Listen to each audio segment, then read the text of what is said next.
Hey, Scott, Sambucci here, and I am now live on LinkedIn. Thank you, LinkedIn.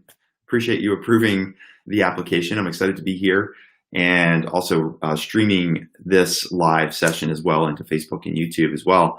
LinkedIn has been kind of our go-to place. It's the place where most of the people that we work with every single day are hanging out and spending time and learning from each other. So excited to be able to deliver live sessions now on LinkedIn.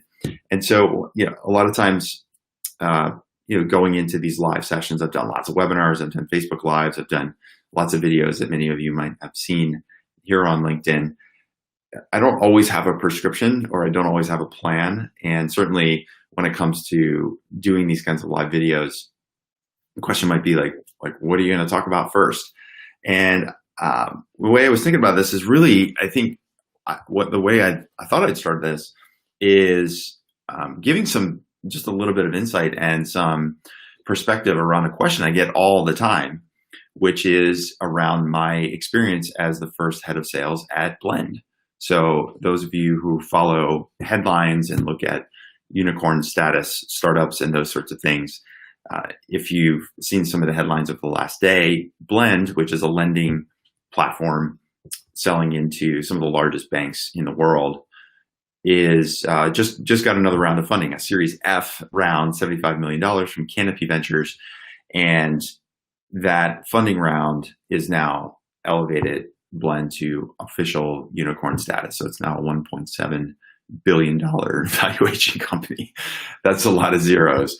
And I was the first head of sales there. And so the work that I did obviously is very different than the work that happens there every single day now. When I look at the list of customers they have and look at the number of loans that they're processing every day and the dollar amounts of the monetary value of those loans, it's frankly absurd to me to think about the dollar volume and the transaction volume and the percentage of the loans in the United States that are going through Blend's platform, because I was there before we had customer number one. That was my job. And so one of the questions I get all the time is like, what was it like? How did you get from 0 to 1, as Peter Thiel would say? How did you get from those first, getting from 0 customers to the first customer, to the third customer, to the 10th customer? And so I thought it might be timely and appropriate, maybe just to share a couple of lessons and a couple of, things that we worked on every single day in those first couple of years, getting from 0 to those first few customers. So for context, when I joined Blend, I think it was the end of 2013. It's been a while, so the years get a little muddled. Pretty sure it was the end of 2012, maybe is what it was. And I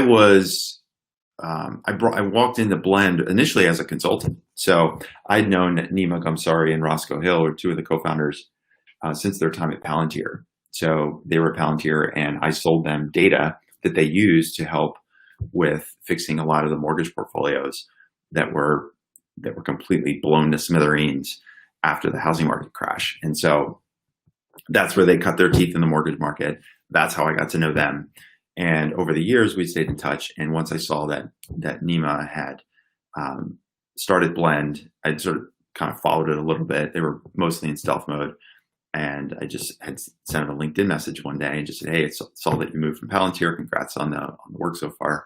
And that led to a coffee meeting, which led to another couple meetings. And then about a month or two later, they asked me to come in as a consultant, basically to help them identify, is there a sale here? Is the platform sale ready? And so my job really was to just go out and start finding meetings and identifying if the technology that had been built had a place in the market. And so I was eventually became employee number 13. So in those first couple of months, we were able to get our first customer, landing a contract with Freddie Mac for a couple $100,000. And while their application of the product wasn't exactly as it was intended, it gave us a customer, gave us revenue, and really started to validate the idea that, okay, there could be a business model here that could be sustainable. And so from there, I moved from consultant status into employee status. So I was employee number 13 there. And at the time, it was me and 12 engineers and co-founders. And that office not too small, kind of small, but not too small, in on Ninth and Mission, which, if you know San Francisco, is not a great neighborhood. Back then was not, still is not. And so getting from that 0 to 1, with that first customer, while that first customer wasn't exactly the perfect ideal customer profile for the long run, now seeing that Blend is doing hundreds of or billions of dollars worth of mortgages every day, it's kind of absurd to think about when you think about the numbers there.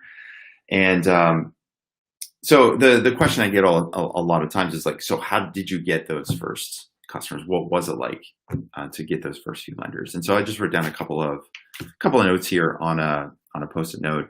And what did it take? I guess the question is like, what did it take to get on that path to becoming a $1.7 billion company? And there was just 4 things I wrote down. There's probably a lot more. I know there's a lot more, but these are the 4 that just were top of mind as I was sketching this out on a Post-it note. So number 1 is the founding team. Like the founding team, more than anything, when I looked at working with Nima and Roscoe, because I'd known them and their work, I knew how focused they were on the problem in the mortgage marketplace that they uncovered while working at Palantir.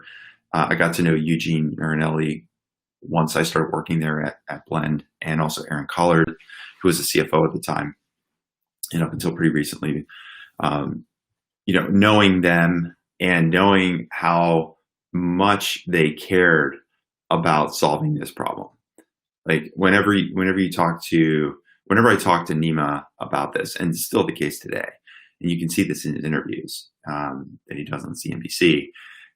It's never been, for them, it was never about how much valuation can we build, how big of a company can we build. It was always about the mission of the company, which is like, we have to fix the mortgage market. The way mortgages are getting originated is absurd.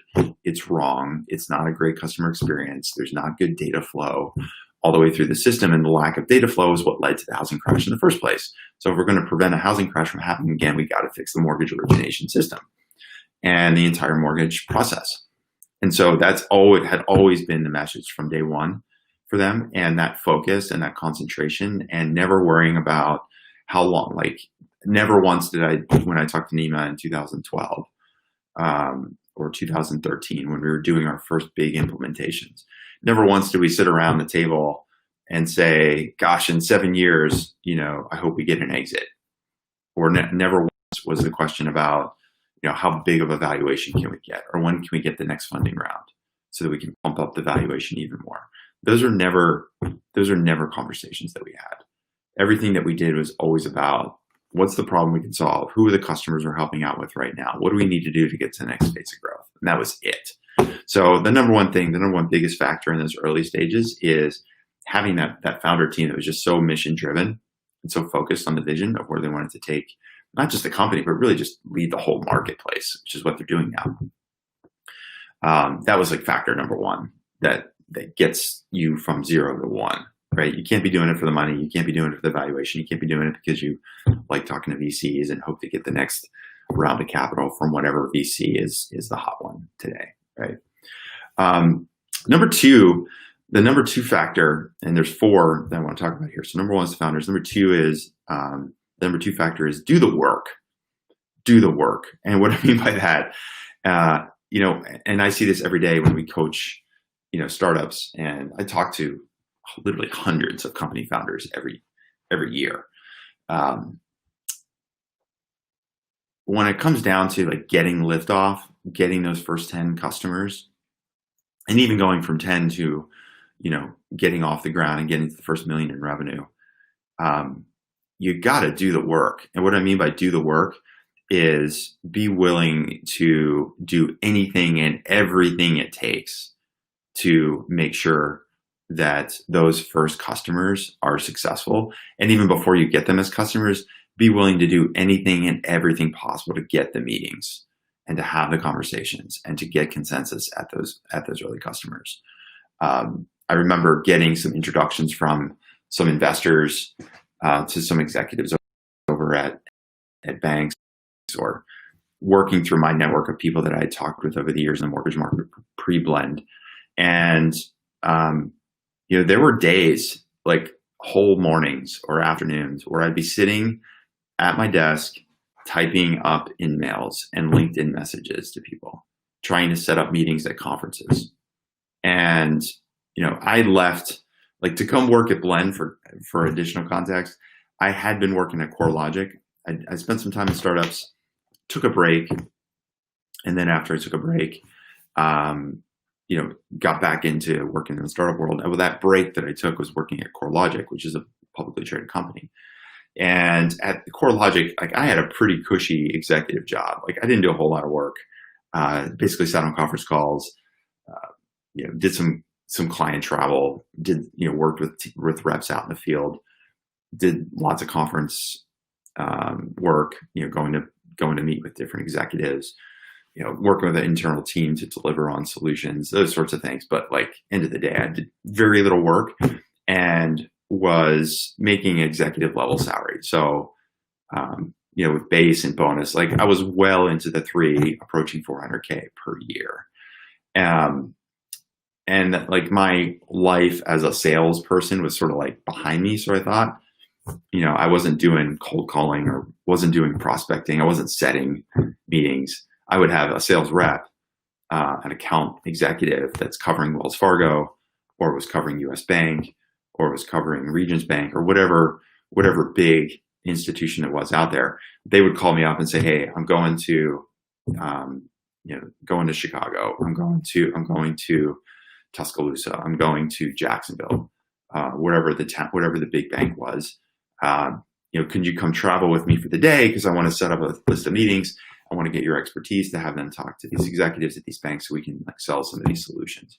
So I wasn't setting meetings. I was just getting asked to join, and I'd just show up and do my thing and, offer whatever expertise I could. And that was it. Like, so my, like, raw selling days were like, I felt way behind me. Once I got into working at Blend, like, my job, I reverted back to being an SDR. And that's what I mean as an example of, like, being willing to do the work. There was nothing, I was never looked at that as, like, being below me. That was just part of the work that it took to get those meetings, to get those conversations going, following up on every single call with summarizing the meeting, and then getting the next meeting booked and following up with people and putting together PowerPoints. I remember doing some of the early implementations where one of our customers, after we had run data through our platform every day, they wanted a report at the end of the day, and we didn't even have a dashboard yet.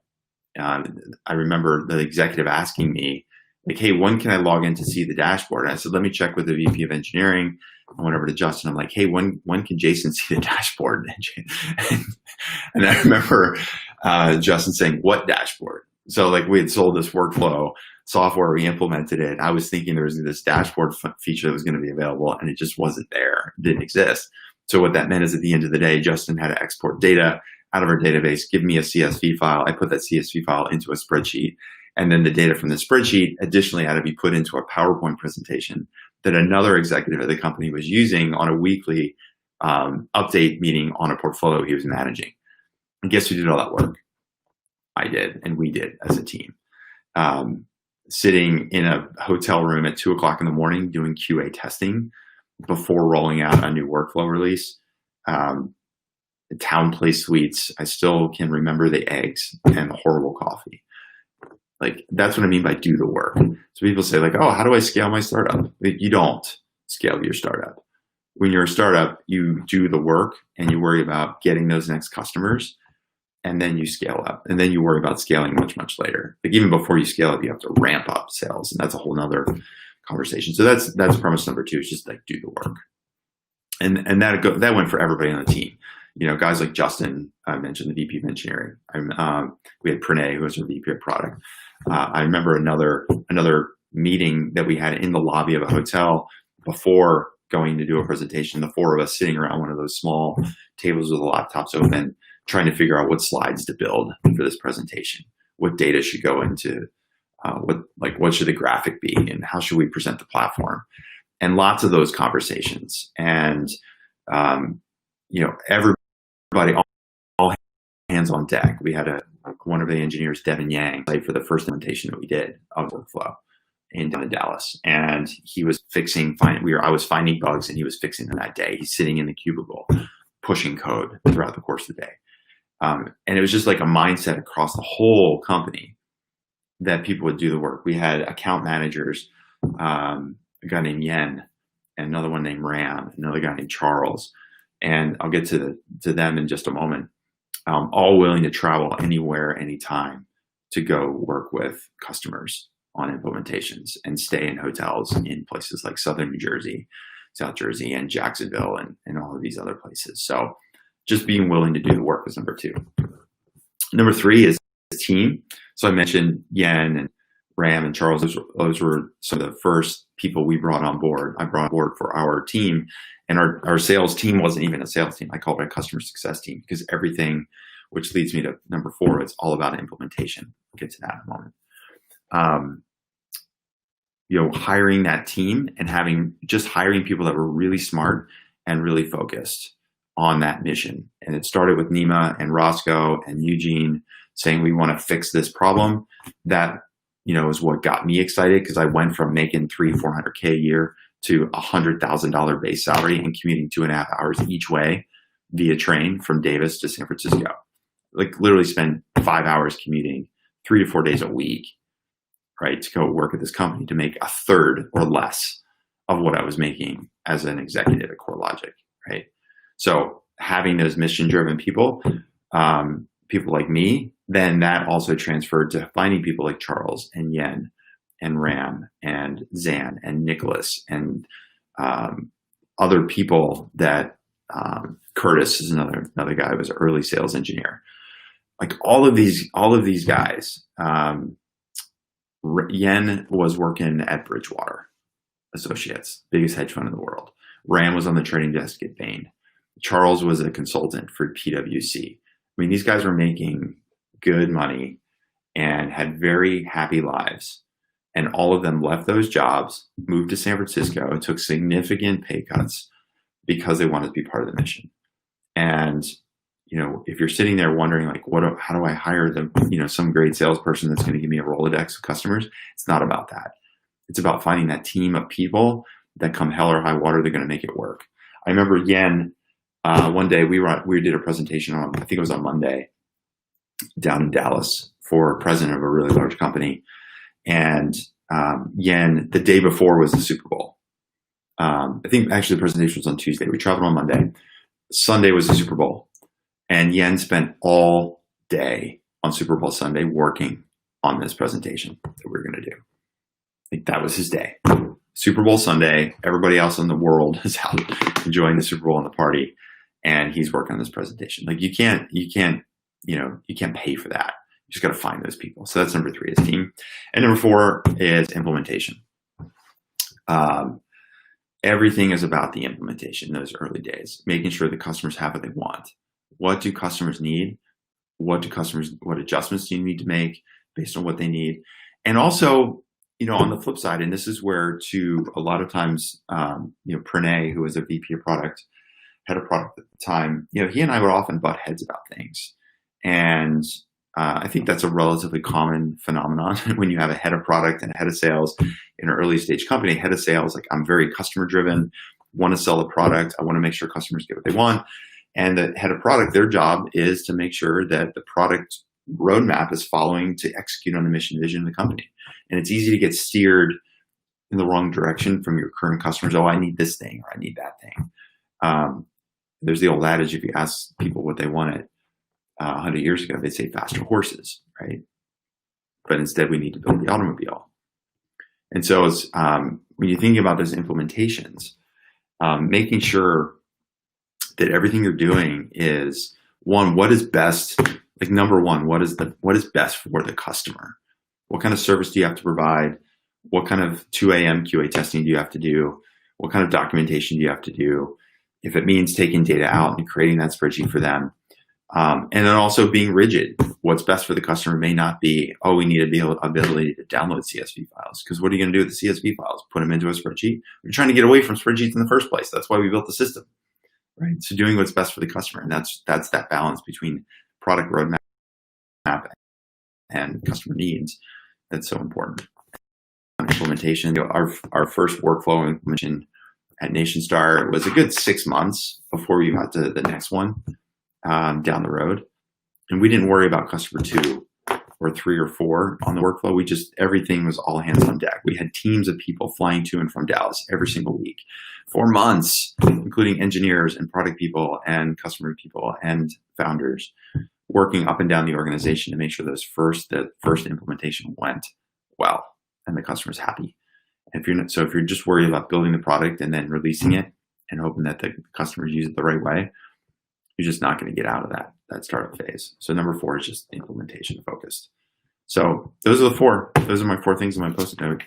And that's my first LinkedIn Live. So I'm kind of curious on how this looks right now. Hopefully it came out well enough. I'm going to be doing more of these. I'll get a regular schedule going of this. I've got lots of ideas that I'm sketching out. I want to make sure that they're right for everyone here. And once we get into a regular schedule, I'll look to see you all on a more regular basis. So that's it for now. So congratulations to the team at Blend. Still a couple people there from the early days. Obviously, I'm excited for them. I'm excited for just for the company to see, and I'm excited for Nima and Roscoe and Eugene and Aaron to see their vision coming through. And I'm excited that I was able to be a part of it for a couple of years, getting that early liftoff and getting on the path to 1.7 billion and what I'm sure will be multiples of that in the coming years. So great job, guys, over there. And if you have any other questions about stuff like this, I mean, this is what the work that I do every day, the work that the team does here every day over at our company, Sales Qualia, is all helping early stage, growth stage companies get on that path to making the impact that you want to make in your company, with your company, in your industry. So we work a lot with seed stage, Series A round stage companies. A lot of the companies in our implementation program are focused on getting to that first $1 million in revenue. We have several clients that are at $1 million plus, trying to get to 3, and then from 3 to 10. So if you're in that stage and you want some help getting really, really clear on the systems you need to build, the processes you need to be put in place, how do you get those earliest customers, get on that path to making the $1 billion impact that you want to make, then send me a DM and just let me know. We'll have a chat. All right, that's it for now. I'm going to finish up. LinkedIn Live #1 in the book.